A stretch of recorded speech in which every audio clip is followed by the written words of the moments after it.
მოგესალმებით. დღეს ჩავწერ ვიდეოს ნაპოლეონის ეპოქა და ვენის კონგრესი. ნაპოლეონ ბონაპარტე 1769-1821 წლები მისი მმართველობის პერიოდი წარმოშობით საფრანგეთის კუნძულ კორსიკიდან იყო. 1793 წელს ტულონის აღებისათვის 24 წლის კაპიტანს ბრიგადის გენერლობა მიანიჭეს. 1796 წელს ნაპოლეონი რესპუბლიკური არმიის მთავარსარდალი გახდა. განსაკუთრებით წარმატებული იყო მისი სამხედრო კამპანია იტალიაში, ავსტრიის ჯარების წინააღმდეგ და ეგვიპტეში, მამლუქების და ინგლისელების წინააღმდეგ. ეგვიპტის დაპყრობით საფრანგეთის მთავრობა ხმელთაშუა ზღვაზე კონტროლის დაწესებას ინგლისისათვის კოლონიებისაკენ მიმავალ გზის მოჭრას და საკუთარი კოლონიური სამფლობელოების გაფართოებას ვარაუდობდა. მართალია ნაპოლეონმა გაანადგურა მამლუქები პირამიდებთან ბრძოლაში და კაიროც დაიკავა, მაგრამ დამარცხდა ინგლისელებთან საზღვაო ბრძოლაში. 1799 წელს ოქტომბერში ნაპოლეონი ეგვიპტიდან პარიზში დაბრუნდა. ნოემბერში დირექტორია გადააყენა და ძალაუფლება აიღო ხელში. დეკემბერში მიიღეს ახალი კონსტიტუცია, რომლის თანახმადაც რესპუბლიკას 3 კონსული მართავდა. რეალური ხელისუფლება კი პირველი კონსულის ნაპოლეონ ბონაპარტის ხელში იყო. ის თითქმის შეუზღუდავი ძალაუფლებით სარგებლობდა. სახალხო რეფერენდუმმა 1802 წელს თითქმის ერთხმად დაუჭერა მხარი ნაპოლეონის სამუდამო პირველ კონსულად დანიშვნას. 1804 წელს კი ფრანგების იმპერატორად კურთხევას. ნაპოლეონის ომები 1805 წელს ჩამოყალიბდა ანტიფრანგული კოალიცია ინგლისი, რუსეთი, ავსტრია, შვედეთი. ნაპოლეონი ინგლისის შეჭრას გეგმავდა, მაგრამ ეს გეგმა ჩაიშალა, რადგან 1805 წელს ტრაფალგართან საზღვაო ბრძოლაში ადმირალ ნელსონის მეთაურობით ინგლისის ფლოტმა საფრანგეთს ესპანეთის ფლოტი გაანადგურა. სამაგიეროდ კონტინენტზე ნაპოლეონი სამხედრო ოპერაციებს კვლავ წარმატებით ახორციელებდა. 2 დეკემბერს აუსტერლიცთან 3 იმპერატორის ბრძოლაში ნაპოლეონმა სასტიკად დაამარცხა ავსტრიისა და რუსეთის იმპერატორთა გაერთიანებული არმიები.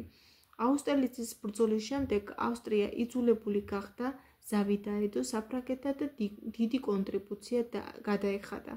ნაპოლეონმა გამოაცხადა კონტინენტური ბლოკადა.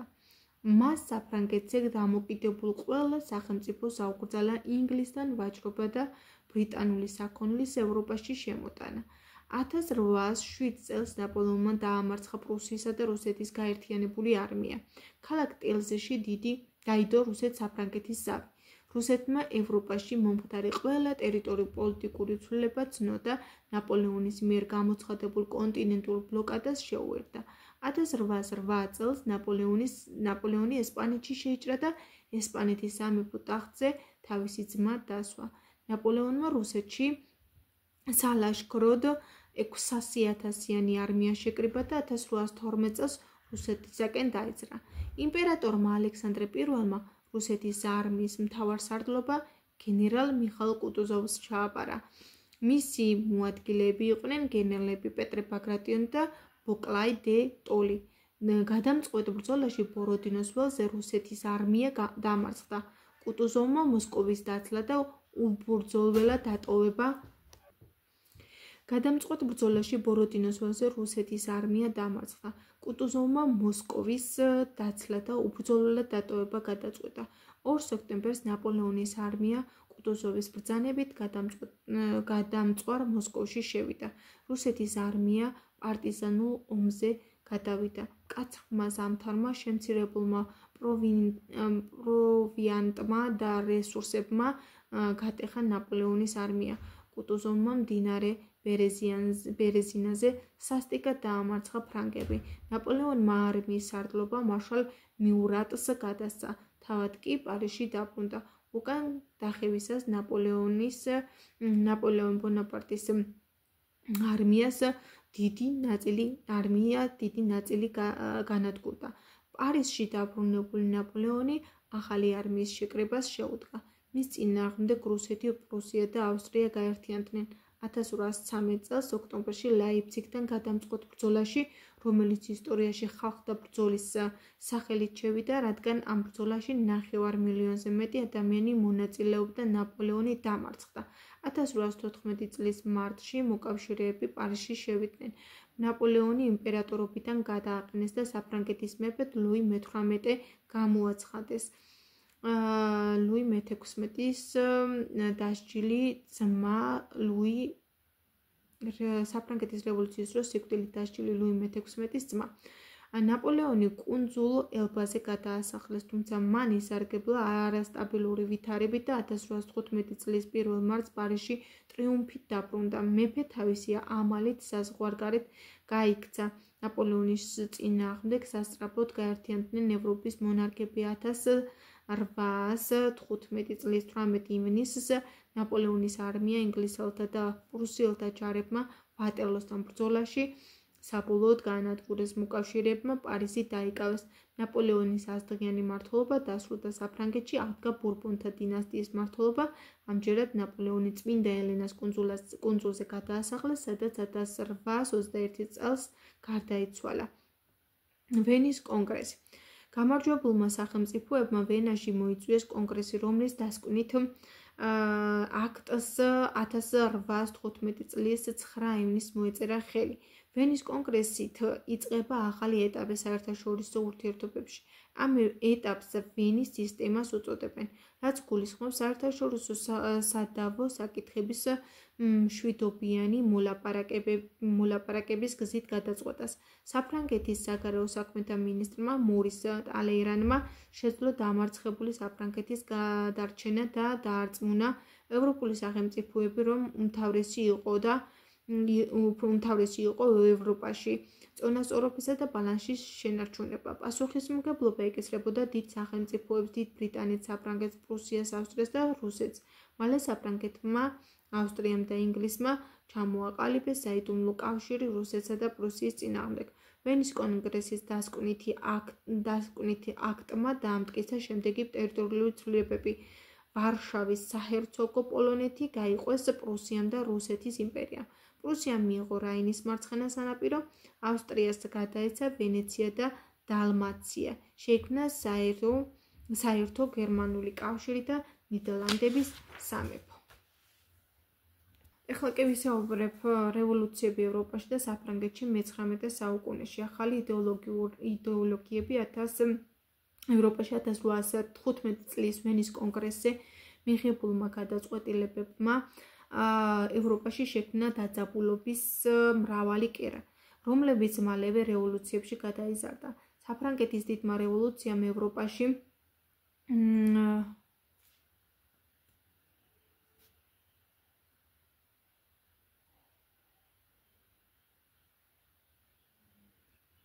ივლისის რევოლუცია საფრანგეთში ბურბონთა სამეფო დინასტიის აღდგენის შემდეგ სახელმწიფო მოწყობის პრინციპი განისაზღვრა საკონსტიტუციო ქარტიის 1814 წლის მიხედვით.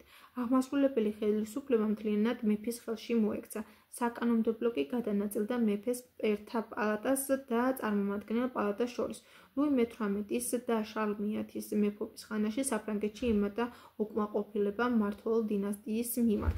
1830 წლის 26 ივლისს შარლ მე-10-მ საკონსტიტუციო ქარტიის მე-14 პუნქტზე მეფე ქმნის აუცილებელ წესრიგს სახელმწიფოს კანონმდებლობის დაცვისა და უშიშროებისათვის დაყრდნობით, აი ამ პუნქტის დაყრდნობით გააუქმა პრესის თავისუფლება, დაითხოვა პარლამენტი და შეცვალა საარჩევნო კანონი. პარიზი აჯანყდა, რევოლუციებმა მესამე დღეს მეფის სასახლე აიღეს, ჩამოყალიბდა ბურჟუაზიული დროებითი მთავრობა, შარლ მე-10 ტახტიდან გადადგა, შემდეგ კი ინგლისში გაიქცა, მეფე ლუი ფილიპე ორლეანელი გამოაცხადეს, მეფეს აიკრძალა ძირითადი კანონების გაუქმება, გაუქმა ცენზურა, ახალი კანონით ამომრჩეველთა რიცხვი გაიზარდა, თუმცა მოსახლეობის უდიდეს ნაწილს ჯერ კიდევ არ ჰქონდათ არჩევნებში მონაწილეობის მიღების უფლება. 35 მილიონი მოსახლეობიდან მხოლოდ 170 კაცს შეეძლო არჩევნებში ხმის მიცემა. 1830 წლის გადატრიალებამ ყველაზე დიდი წარმატება ბურჟუაზიას მოუტანა. მას ყველა მნიშვნელოვანი თანამდებობა დაიკავეს მთავრობაში. 1848 წლის რევოლუცია საფრანგეთში. 1840 წლიდან მოყოლებული 47 წლამდე ევროპა ეკონომიკურმა კრიზისმა მოიცვა. პირველად გამოსვლები საფრანგეთში დაიწყო. ლუი ფილიპეს ავტორიტეტი მოსახლეობის დიდ ნაწილში დაკარგული ჰქონდა, რაც გამოწვეული იყო ივლისის მონარქიის მთავრობის არაეფექტური და არაადეკვატური ქმედებებით. 48 წლის 22 თებერვალს პარიზელები ქუჩებში გამოვიდნენ და ბარიკადები აღმართეს. აჯანყებულთა მხარეზე გადავიდა ეროვნული გვარდია. ლუი ფილიპე იძულებული გახდა ტახტი დაეტოვებინა და ინგლისში წასულიყო. საფუძველი ჩაეყარა საფრანგეთის მეორე რესპუბლიკას 1848-52 წლებში. საფრანგეთის რესპუბლიკის დროებითმა მთავრობამ საარსებო მინიმუმისა და სამსახურის უზრუნველყოფის გარანტია მისცა ყველა მოქალაქეს. ამ საკითხის მოგვარება დაეკისა შრომის მინისტრ ლუი ბლანის კომისიას. კომისიამ დააარსა ეგრეთ წოდებული ნაციონალური საწარმოები, რომელიც ითვალისწინებდა პარიზში ყველა მსურველის დასაქმებას. ამ გეგმამ არ გაამართლა. უმუშევრობათა რაოდენობა ძალიან დიდი იყო. მთავრობამ პროვინციებიდან ჩამოსული მუშების სამსახურიდან დაითხოვა და გვარდიაში სამსახური შესთავაზა. ეროვნული საწარმოები კი დახურა. მუშებმა პარიზში ბარიკადები აღმართეს და სამუშაოზე დაბრუნებას მოითხოვდნენ. ახლად არჩეული კონსერვატიული მთავრობა მუშებს დაუპირისპირდა 23-26 ივლისს მომხდარი შეტაკებების შედეგად ორივე მხარეს 10,000 ადამიანი დაიხოცა. კავენიაკის მთავრობამ ახალი კონსტიტუცია მიიღო, რომლის საფუძველზეც დეკემბერში ჩატარდა საპრეზიდენტო არჩევნები. ნაპოლეონ ბონაპარტის მიშვილმა ლუი ნაპოლეონმა 72%-ით გაიმარჯვა რესპუბლიკელთა კანდიდატ კავენიაკზე და 4 წლის ვადით საფრანგეთის პრეზიდენტი გახდა. ლუი ნაპოლეონმა თავიდანვე დაიწყო საკუთარი პოზიციების გამყარება, ავიწროვებდა რესპუბლიკელებს. ბოლოს მან ეროვნული ასამბლეა დაითხოვა და 1852 წლის 2 დეკემბერს ახალი კონსტიტუცია მიიღო. სენატმა ნაპოლეონი იმპერატორად გამოაცხადა და მას ნაპოლეონ მესამე ბონაპარტი ეწოდა. საფრანგეთის მეორე რესპუბლიკა კი მეორე იმპერიად იქცა. რაც შეეხება მეორე იმპერია და მესამე რესპუბლიკა. მეორე იმპერია 1852-70 წლამდე იყო, ხოლო მესამე რესპუბლიკა დამყარდა 1870 წლიდან 46 წლამდე. საფრანგეთის მეორე იმპერიად გამოცხადების შემდეგ ნაპოლეონ მესამის მთავრობა აქტიურ საშინაო და საგარეო პოლიტიკას ატარებდა. 1859-69 წლებში საფრანგეთის მთავრობის მონაწილეობით განხორციელდა მე-19 საუკუნის ყველაზე დიდი საინჟინრო პროექტი. გაიჭრა სუეცის არხი. ნაპოლეონ მესამე აქტიურ მონაწილეობას იღებდა ევროპულ პოლიტიკაშიც. ყირიმის ომის 1853-56 წლების შემდეგ საფრანგეთის პოზიციები საერთაშორისო ასპარეზზე კიდევ უფრო გამტკიცდა. საფრანგეთმა დაპყრობითი ომების შედეგად მრავალი კოლონია მოიპოვა აფრიკასა და ინდოჩინეთში. 1870 წელს ნაპოლეონ მესამე ჩაება ომში პრუსიის წინააღმდეგ. სედანის ბრძოლაში საფრანგეთის არმია დამარცხდა. ნაპოლეონი პრუსიელთა ტყვეობაში აღმოჩნდა. ეს იყო საფრანგეთის ისტორიაში ერთ-ერთი ყველაზე სამარცხვინო მარცხი. ბურჟუაზიამ და რესპუბლიკელებმა ნაპოლეონი გადააყენეს და მესამე რესპუბლიკა გამოაცხადეს. გერმანიაზე შურისძიება საფრანგეთის საგარეო პოლიტიკის უმთავრეს მიზნად იქცა. საფრანგეთში ჩამოყალიბდა დროებითი მთავრობა ადოლფ ტიერის ხელმძღვანელობით. 1873 წელს მიიღეს კანონი, რომელიც საყოველთაო არჩევნების გზით პრეზიდენტის 7 წლიანი ვადით არჩევას ითვალისწინებდა. პრეზიდენტს შეეძლო ორპალატიანი პარლამენტის სენატის წარმომადგენელთა პალატა სენატი და წარმომადგენელთა პალატა იყო, ეს ორი პალატა დაეთხოვა. 1875 წელს პრეზიდენტად მონარქისტი პატრის მაკმაჰონი აირჩიეს. საპარლამენტო უმრავლესობაში კი რესპუბლიკელები მოვიდნენ. 1879 წელს მაკმაჰონი გადადგა. საფრანგეთში საბოლოოდ დამყარდა რესპუბლიკური წყობილება და დაიწყო ლიბერალური რეფორმების გატარება. მათ შორის აღსანიშნავია 1891 წლის პრესის თავისუფლების კანონი, 1882 წლის განათლების რეფორმა, რომელიც დაწყებით სკოლებში სახელმწიფო დაფინანსების შემოღებას გულისხმობდა.